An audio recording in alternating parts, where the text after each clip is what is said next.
Let me start with the poll question from hour one. Who got the better end of the deal, the Falcons or the Vikings, with Kirk Cousins leaving to go to Atlanta? I mean, I think it's the Falcons, in my opinion. Look, the NFC South every single year is very winnable. And if you just look at the offensive playmakers, which everyone's been talking about, Drake May, Kyle Pitts, or Drake London, Kyle Pitts, Bijan Robinson, they've got some legitimate guys down there, and they've just needed a quarterback since Matt Ryan left in 2022. So I do think Kirk is the quarterback for them to be able to consistently compete in that division. Obviously, what the Bucs did in free agency, I've loved it. They've sort of kept a lot of their own and traded away that corner.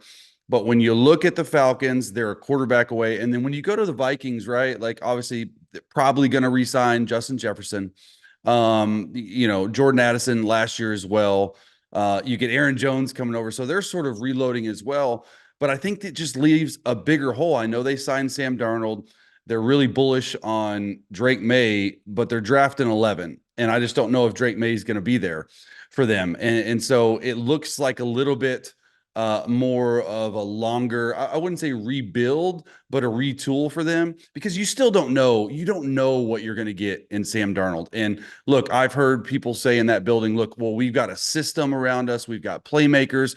We've got all that. And yes, the system's great. Obviously coming from the Sean McVay tree, a little bit of Kyle Shanahan in that KOC offense. But I just think they're going to have a more difficult time with the quarterback play because, look, if they end up somehow getting up to draft a quarterback high enough that they really like, there's going to be some growing pains. And you're not sure Sam Darnold's going to be the answer. With Kirk, obviously, like a lot of things that we're not talking about, he's got to pass that physical with his Achilles. That's a big deal for me. I think it's going to be all right. But you sign him for a 4-year deal. It's technically really a 2-year maybe $300 million guaranteed. I mean, he's a amazing dude and even better businessman at the bank because he's getting the bag everywhere he goes. He's like $417 million through his playing career, which is absurd. But he's always been that guy that has played really well, but only has one playoff win to show. And that was that New Orleans one, that last second victory down there in New Orleans. So a lot to go on there, but I do think the Falcons won this one.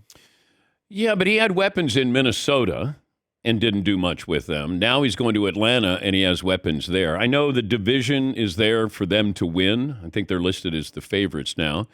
I've said coming off Achilles surgery and at that age, I mean, that's tricky right there. I don't. Yeah. I don't know. It feels like the Vikings going to draft a quarterback, have that quarterback sit behind Sam Darnold. Sam Darnold's 26, by the way. Yeah. You're going to draft somebody. Young. And, you got weapons there. You got Aaron Jones there. Granted, I thought the Packers had a great day yesterday. And, amazing. The Lions are going to still be formidable. The Bears may get it right.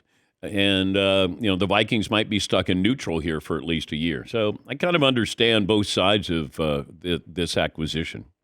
Yeah, I mean, look, I think Minnesota didn't want to go to that number, right? Yeah. That big number. And I get it for a guy that's 35, 36 coming off an Achilles. But at the end of the day, Dan, you know this better than anyone. Quarterback play in our league is so low. Like you got like the first 8 guys, 10 guys. And then I don't care what anyone tells you, those next 21, 22 guys, people are constantly looking for those. Kirk's one of those 10 guys, in my opinion, that can play at a high level, even coming off an Achilles. So you don't know what you're getting in. He's Sam a Darnold. top 10 quarterback. Kirk Cousins is when he's healthy, he's a top 10 quarterback. I agree. No, I'm asking you. You agree? Okay. Yeah, I agree 100%. Especially with if you just look at what he's done numbers wise, and I know he hasn't really crossed that threshold in playoff victories. And there was this whole thing until last year about primetime Kirk not being able to win primetime games. But I think he squashed that, and I do think this is a good like restart for him. And look, quarterbacks can play as like Breeze and Brady have shown they can play into their 40s. And I don't know if Kirk's that guy, but I do know he takes really good care of his body. And regarding the Achilles, like I was with him at Super Bowl, I was like, hey man, how's it feeling?